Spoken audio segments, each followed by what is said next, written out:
Voilà sur une courbe qui est extraite donc, du dernier rapport de l'IPCC. Vous avez les contributions des différents gaz à effet de serre ou des différents processus qui contribuent donc, à l'effet de serre. Et vous voyez cercler le méthane qui contribue à peu près aujourd'hui 20% de l'effet anthropique total sur le forçage, c'est-à-dire sur l'effet de serre. Donc vous voyez que c'est tout de même quelque chose qui est important.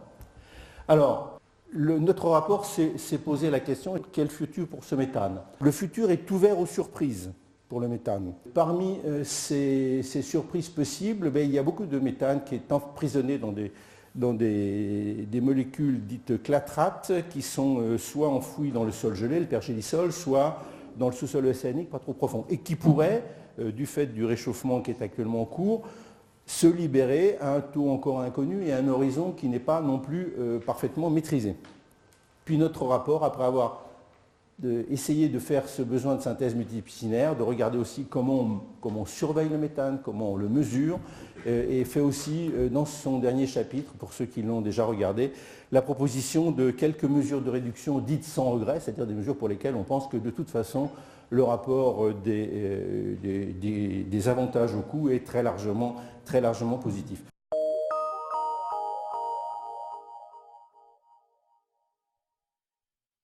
Vous voyez que dans les sources dites naturelles, mais on va voir qu'il y a plein d'interactions, les zones humides jouent un rôle considérable. Ensuite, il y a les termites, les océans, les hydrates peu, les sources géologiques, les animaux sauvages et les feux naturels. Et puis, on a aussi les sources anthropiques. J'ai mis en rouge celles qui sont évidemment anthropiques et définitivement anthropiques, les mines de charbon, le gaz, le pétrole et l'industrie. Et puis celles qui sont créées par l'homme moderne, mais qui en fait sont toujours du domaine de la biotransformation, qui sont les décharges, en général essentiellement de matière organique, les ruminants et la riziculture. Le riz est la seule céréale qui survit en milieu saturé. Donc le riz, c'est l'adaptation d'une céréale à des zones qui, à chaque saison humide, sont saturées d'eau. Tout le reste meurt.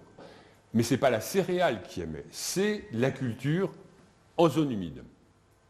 La critique du riz, il faut la faire de façon très réfléchie. C'est comme la nourriture de, je crois, les 4/5 de la population mondiale.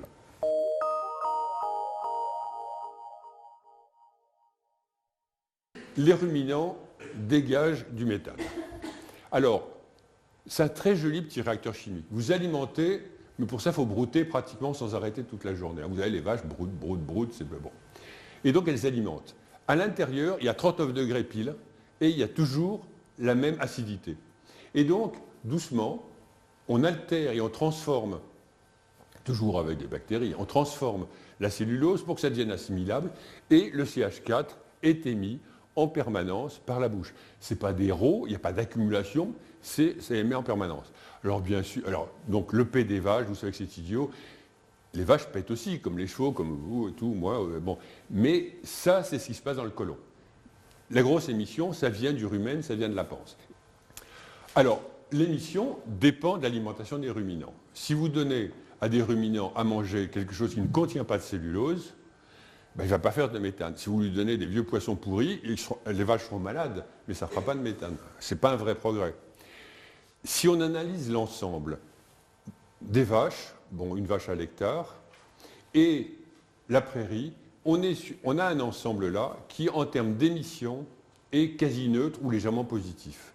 C'est-à-dire qu'il ne faut pas regarder la vache sans sa prairie, il faut regarder la vache et la prairie, et dans ces conditions-là, la vache et la prairie sont plutôt un système de production de bonne qualité pour le climat. Les décharges pèsent lourd. Les évaluations sont très imprécises. Dans l'ensemble, dans le monde, il y a d'énormes décharges qui sont d'abord le refuge des populations les plus pauvres. C'est le lieu de la survie. C'est pour ça que les gens qui arrivent de la campagne, qui ne survivent pas, se retrouvent sur les décharges. Ça veut dire qu'à chaque fois qu'on va parler de les supprimer, on aura un problème à régler lié à des populations déjà très en difficulté et souvent des familles déjà enfin, qui ont des difficultés à se constituer. Pour le charbon est un gros responsable. Le grisou s'échappe, le grisou c'est du méthane. Dans les pays européens, notamment en Allemagne, parce que nous en France c'est fini, mais on collecte le grisou pour des raisons de sécurité et on l'utilise. Dans beaucoup de pays, notamment en Amérique, mais bien sûr en Inde et en Chine, il est totalement relâché dans l'atmosphère. Le gaz naturel. Alors, en gros, pour l'instant, il y a très peu de données. En général, il y a peu de soucis. Alors maintenant, il y a le torchage est recommandé et la récupération, et on en reparlera, mais est recommandé aussi. Pour le pétrole, il y a plus de choses. Il y a eu des règles internationales sur la nécessité de torchage. Il y a aussi peu de données, bien que ce soit un monde extrêmement structuré. Mais donc globalement, sur la partie industrielle, ce que nous disons, c'est que alors qu'on pensait qu'on arriverait sur des données précises et solides, on arrive plutôt sur une certaine désinvolture. Et c'est écrit. Tout ce qu'on a écrit a été relu par des pétroliers, des gaziers et des charbonniers. Hein. On ne leur tire pas dans le dos. Les zones humides agricoles, il faut les drainer. Le drainage, irriguer n'a pas de sens. C'est drainer qui compte. Il faut faire baisser la nappe. Il ne faut pas être dans des milieux saturés. C'est mauvais pour le rendement, c'est mauvais pour tout. Les décharges, il faut arriver à récupérer le méthane. Le méthane n'a aucune raison d'être perdu. Dans nos pays, le méthane est récupéré. C'est une des façons de fabriquer du méthane. Alors, ça peut être la décharge, ça peut être la biomasse qui est organisée, comme les déchets animaux, etc. Mais il faut avoir l'idée cyclique sur le méthane à récupérer. La lutte contre les termites, il faut toujours la renforcer. Ça a un coût en milliards pour l'ensemble de la planète, l'ensemble des destructions. Pour les mines centrales charbon, il faut collecter et drainer pour des raisons de sécurité et des raisons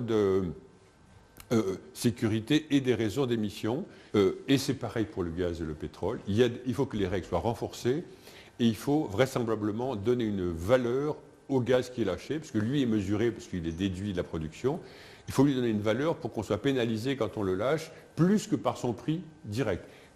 Perdre du gaz, c'est perdre sa valeur. Il faut être pénalisé plus, puisque les gens, en ce moment, considèrent que ça vaut la peine. Voilà, je vous remercie beaucoup.